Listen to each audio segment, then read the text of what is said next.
أفرمي عمر كري خطاب رضا ورحمتي الله ليبي أميري من داران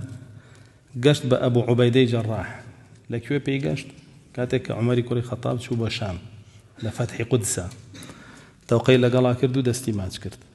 عمر كري خطاب وأفرميت شونا أولاه هردو كان فرميس كان رش طبعا إمام عمر أبو عبيدة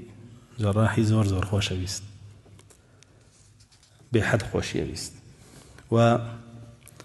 زورق لزانا أنا فرمونا قال أبو عبيدة بما لسردمي بابلين إمام عليا لوأتي لسردمي إمام عثمان وعليا أو بيش خرايا بو خلافة بسر إمام عثمان وإمام علي شال لهن عمره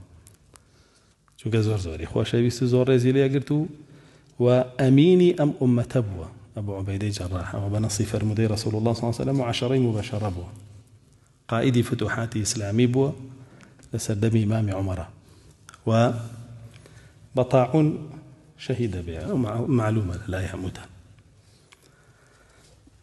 جاء أبو عبيدة عمر زور خوشي إذا فالمجال كان لمزقود دانش تبو وتي بخلقي مزقوتك هر يقل إيوة بآوات بخوازة تمناك فرمي كيوتي خوازقا بقرة وحدالطون مبو بيبخشم يكي كتروتي خوازقا أوندا وأوندا كويلة مبو أعزادي كمو أبو شواري كو تمنيه كرد فرميوتي من آوات مخواز بري أمز قوتا أبو عبيدة جراح مبواه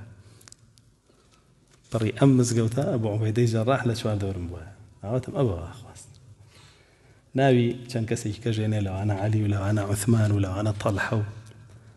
ولام بيجم يعني أبو عبيدة باسك